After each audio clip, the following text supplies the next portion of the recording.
Hello and welcome to History Through Fiction, the podcast. I'm your host, Colin Mustful, and today I'm thrilled to be joined by I'm sorry, let me try that again. No problem.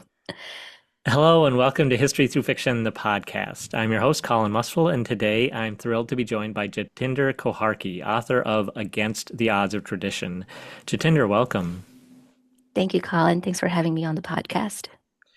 I want to start where your novel starts with this widow who is now faced with her own possible death.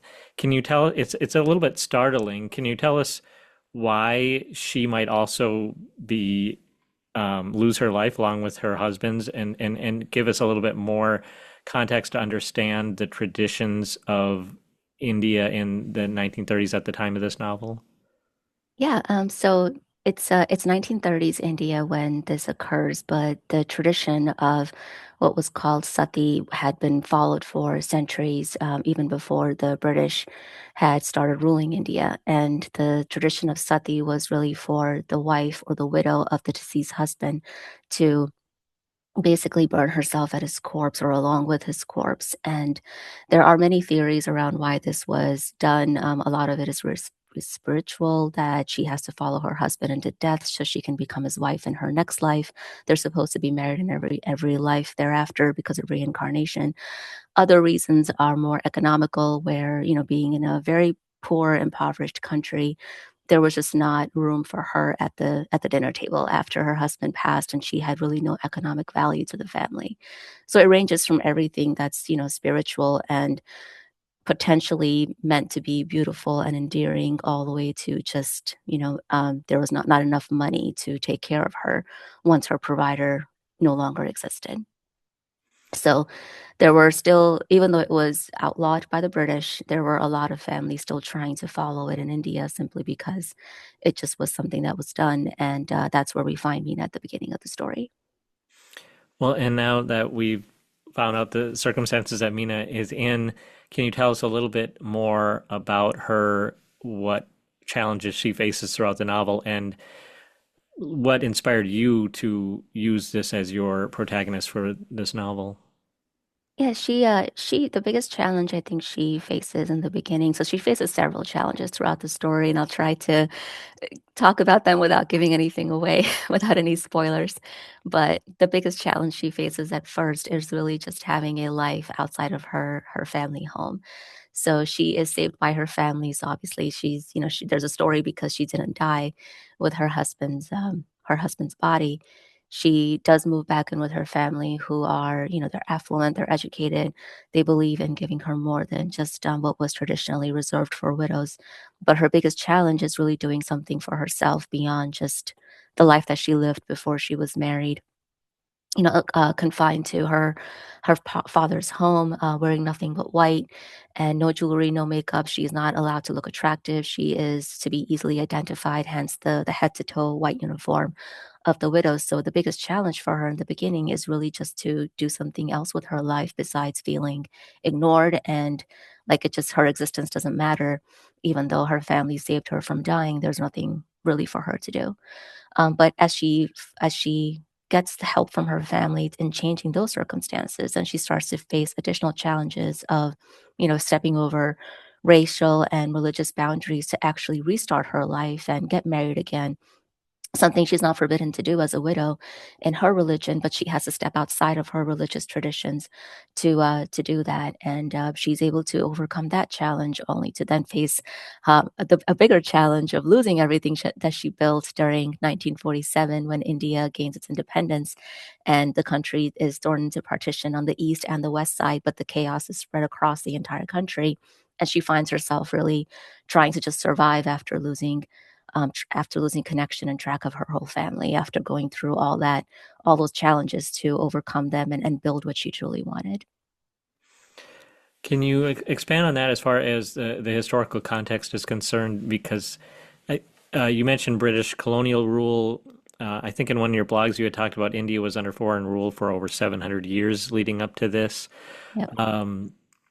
So, just a little more specifically, what were some of those social and political challenges, and how had they affected the everyday people like Mina? Um, and opportunities that she had for her life. Yeah, I think in general, it was really interesting for me to learn about that period in time, those 700 years when it started with the Mughals from Central East Asia, I guess the Middle East, Afghanistan, and other countries. They ruled for a few hundred years before the British came over in the 1700s, and eventually they overthrew the Mughals and started ruling India themselves. So it was very. I had never thought about it that way, but by the time you get to the 20th century, you have a country that's advanced in a lot of ways, but still not advanced in a lot of different ways because they tried so hard to hold on to what they thought they were losing or they had lost. By the time you go a few centuries, you're in this mindset of not even knowing what you lost because no one from that time period was alive over those centuries. They only know how life is under the British rule.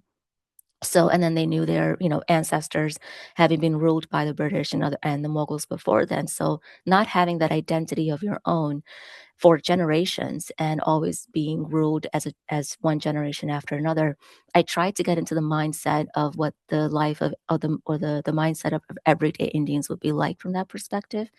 And Mina, who is facing this conflict of she's an Indian, she wants to see her country be freed, but at the same time, she herself doesn't have the basic freedoms that she hopes her countrymen would get, that she sees them fighting for, that she sees them marching for.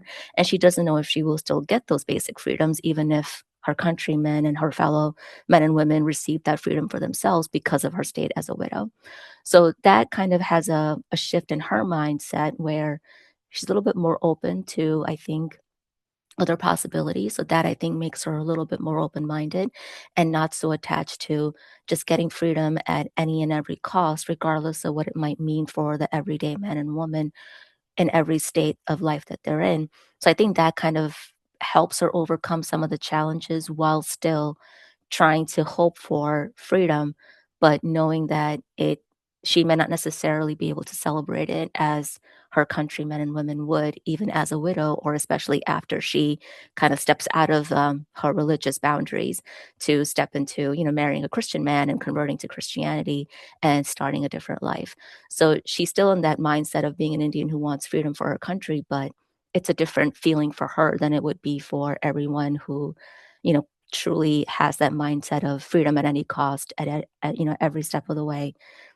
So I think there's a different bit of a there's similarities, but then there are differences in her mind shift from the everyday Indian person during that time.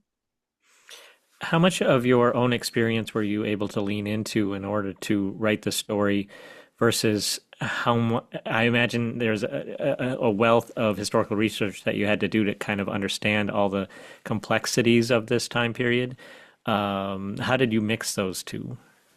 The historical research was really around the treatment of widows under the British rule because I in the research I learned that remarriage of widows had to be put into a law to make it legal because it was just illegal. No one, it was forbidden. And the British had to enact a law to make it legal for a widow to remarry in the 1800s, which, when you think about it from our perspective, it's like, why would you need a law to get married? But, if you're of 18 or older, whatever the adult age is at the time. So that was a little bit daunting that you actually had to, as a woman, you had to have a law enacted to help you start your life that you would think that you're just naturally entitled to as a human being.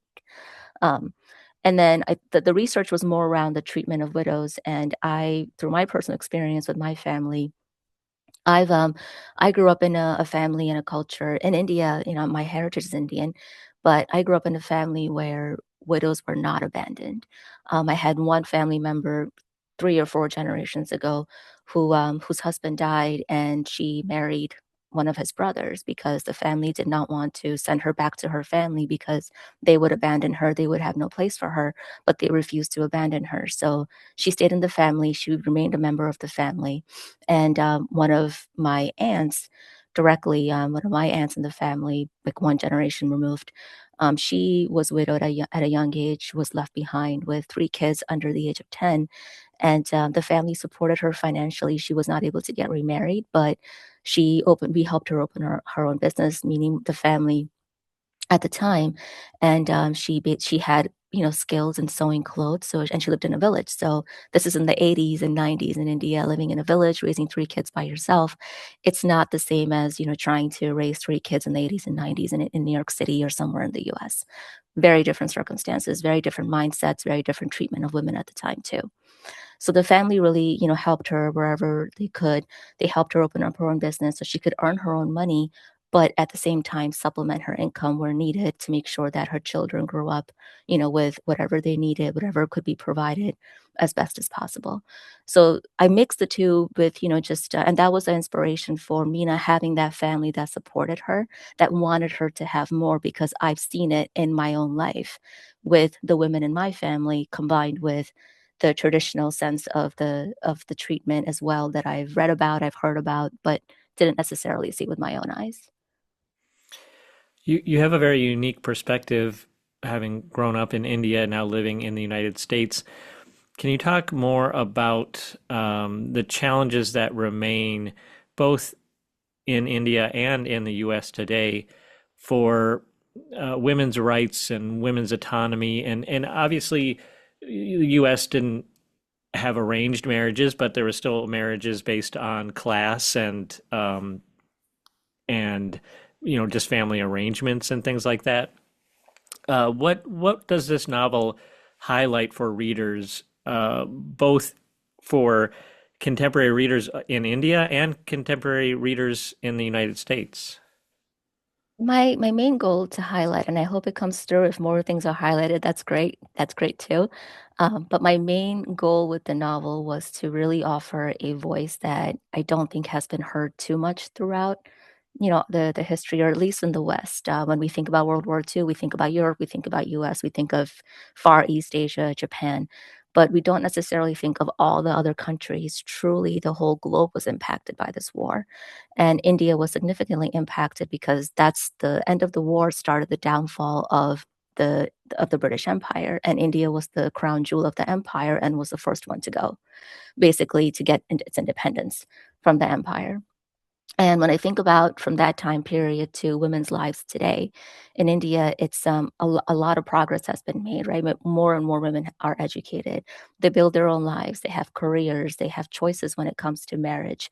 It's no longer just arranged marriage or nothing. I mean, there are still places I think in India that follow those the arranged marriage rule set, but more and more women are gaining have gained their independence. At the same time, over 40 million widows still exist in India today who do not have a place to call home.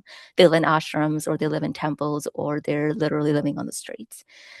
So it's a weird coexistence of women who have been able to meet, be executives, have careers, find success on their own, to women who are still waiting for or being forbidden to really have a life simply because their husband died and they were abandoned and seen as of no use by their families. And by the time they get to that stage, there's really not more they can do because they're older, or they might not have someone who's willing to help them simply because they see that they're wearing white, they're a widow, and it kind of becomes a little bit of a hands-off situation. So whatever the reasoning might be, those two parallels exist in India today. And I think the key takeaway that I'm hoping that readers in India and the U.S. and the globe will take away from it is that even though circumstances have changed for women, the situations, the nature of situations of being helpless and being sometimes made to feel that they don't matter if they don't serve, if they don't live to serve others, if their life doesn't serve as purpose for someone else, their life doesn't really matter. I think those feelings still exist in some part based on time and circumstance all over the world for women, regardless of how much progress we've made as a society globally. And that can, kind of spark up anytime, anywhere in any woman's life. And being able to see what's happening around you and take, what fate has given you, because not everything is under your control, but figuring out what you can control and working with it as best as you can. Sometimes, your choices are between bad and worse and not always between good and great. So, you do the best you can like Mina did. So I hope it serves as an example of, that even though the story took place and Mina might be considered a unique character for women in the US today, but her situation hopefully is relatable and hopefully inspiring as well, and applicable to how women might feel today under, their own circumstances, in spite of how they got to those circumstances. Let's talk about your own work. You've written a couple nonfiction novels. This, I believe, is your first published fiction novel. Can you Yes. talk about, well, transitioning from your corporate work and business work into fiction writing and what some of the joys of it have been, but also what some of the challenges have been? Yeah, I have enjoyed writing both nonfiction and fiction because I think one helps me write better in the other genre.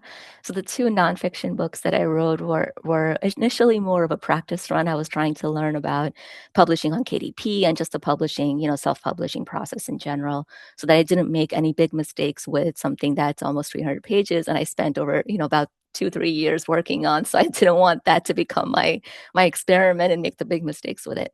But I ended up enjoying writing the nonfiction because the first one, Civilized Woods, it's really based on me living in the Midwest and farmland country. Sometimes being, especially after during COVID and after, sometimes working from home can really become like a cabin fever situation at times, especially when you're in the woods and there's not much around you. And the next set of civilization is about 15, 20 minute drive, which you can't do every day because there's just no reason to go nowhere for no reason, to go somewhere for no reason. So after a while, it kind of starts like, okay, there's something else I need to do to break the routine, to break out of, the daily, this is what I do every hour, every day.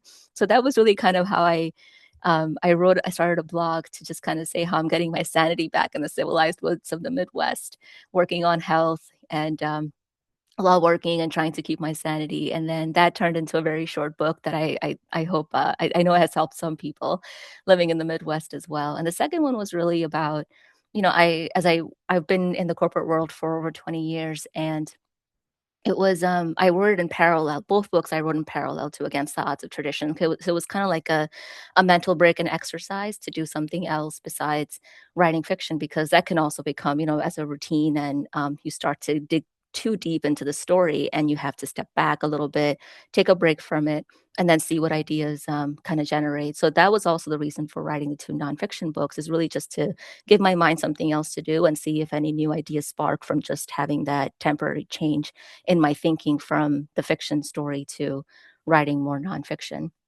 And I wrote Words Matter really because I hear, I'm sure you do, all of us do. We hear statements every day, things that people say, phrases and sentences, and we think of them differently. So I just thought it would be interesting to kind of give my take on everyday statements that we use. And yeah, it's a few people have told me who bought it, read it, and they found it entertaining and they found it useful at the same time in their workplace and their lives. And yes, I all three books I really enjoyed, and the process was different because obviously the novel was a lot longer. The novel's a lot longer, so the process was a lot longer, and the marketing and the publishing process was a little bit different. But it was all very enjoyable. I learned a lot from publishing all three books, and yeah, I hope to continue. Well, it seems you've been kind of from a very young age a storyteller. Can you tell us a little bit more about the stories you wrote when you were young and what happened to those? Yeah. So I did write poems and short stories when I was a teenager in New York City. And I saved so much work on floppy disks. And one day I came home from college and I asked my mom where my box of floppy disks was, and she said, I thought it was old. They're floppies. I didn't think you needed them anymore. So she had gotten rid of them and thought that they were just part of, the millennium pile of things to get rid of. So I actually lost all my work from my teenage years. But I always wanted to tell stories and really enjoyed the process, like just thinking, getting my imagination going, thinking about different situations and how someone would handle the situation, how I see people in real life handling situations, and how they might react to something. So it was always a fun process of thinking of different possibilities. And I also grew up in a family that tells a lot of stories. My grandfather was always telling stories about his life growing up in India, and just the different things that he did in his life. It was always fun to listen to stories. So I think that kind of got me interested in just stories in general. So yeah, I grew up writing stories, but then put it away for a corporate career for a while and then picked it back up again. And I'm glad I did. Yeah, I think that's great. It would be nice to have those floppy disks back, I'm sure, but No you just chance. imagine how much you learn just by practicing that at a Yeah. young age, and now that transferred over into your writing today. Can you tell us a little bit about the cover of Against the Odds of Tradition, which is intentionally simplistic? Can you tell us the meaning behind that? Yeah, to your point, it is intentionally simplistic. I didn't want to design a cover that would, right off the bat, give the impression that this was a story about India, about Indian culture, with the typical patterns and shapes and colors. And because this is not, I don't want this to be a story about Indian. It's not meant to be a story about Indian culture. It's a story about Mina, a woman. I think that any woman across the world, anywhere, will be able to relate to her. So I didn't want that to be the first impression that the potential reader got when they saw the cover. So I kept it simple, very neutral, and I picked the color. I picked a nice shade of yellow, like a pastel shade of yellow, to kind of signify spring. The book was released in spring, but it also signifies the blooming of Mina's life, despite all the odds that are set against her and the circumstances and challenges that she has to overcome. And yeah, just the simple wedding bells and the two O's in the title meant to signify wedding wedding bands for her fingers. But yeah, it's just I wanted to make it very simple and raise some curiosity rather than come have the reader think that this is potentially about something that it might not be about, just by looking at, like, judging it from just the typical colors and patterns that you might see on other books. And are you working on a new fiction novel? I am, yes. I'm working on my second one, and it's more contemporary. It takes place in this century, and it takes place in the U.S. It's not international, and yeah, it's in the works. So hopefully, next year or another year and a half. Got quite a ways to go, but it's coming. And what is there anything you've learned from the process of publishing this novel that you're excited to kind of be able to implement when you publish your second novel? There are a few things. I think first I would my writing. I did learn a lot about just the writing process and the skill of writing, and telling a story from writing this novel. So when I read it again, sometimes I'll read some excerpts or I'll read, turn to a page. There are things that I'm seeing where it's really okay. I could have written this differently, or here's how I would rewrite this sentence again if I could publish it. And maybe there will be a second edition at some point, but that's that's TBD. But there are definitely writing skills that I have picked up by writing the book and going back and reading it after it was published, in addition to, all the learning that I've done outside of writing the novel. And and there's also a goal that I've set for myself, is to really just write write this novel, the second one, with more mystery to the writing and less, I guess, less obvious. Like, there are some areas where I think I was a little too obvious, or the reader, would have gotten what they needed to get out of the story. They still can, but I think I said a little too much, that more than I had to. So I think I'm working on, again, maintaining a little bit of mystery, but giving the reader what he or she needs from the story to keep going, to keep wanting to keep going. And I haven't heard from anyone that the book wasn't engaging, but my goal is to keep it more engaging by not saying so much at certain points. It's just lessons learned in the writing craft. Sure. Yeah. Well, I mean, we're all continually learning from novel to novel, and that's wonderful that you're able to continue to develop your craft in that way. Well, congratulations on Against the Odds of Tradition. I think Thank it's you. extremely valuable.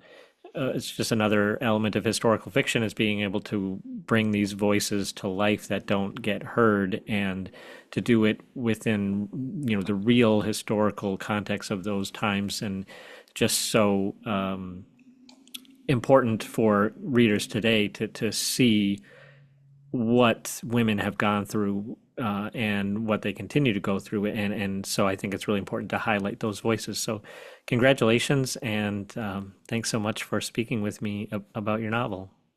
Thanks so much, Colin. Really appreciate you having me on the podcast.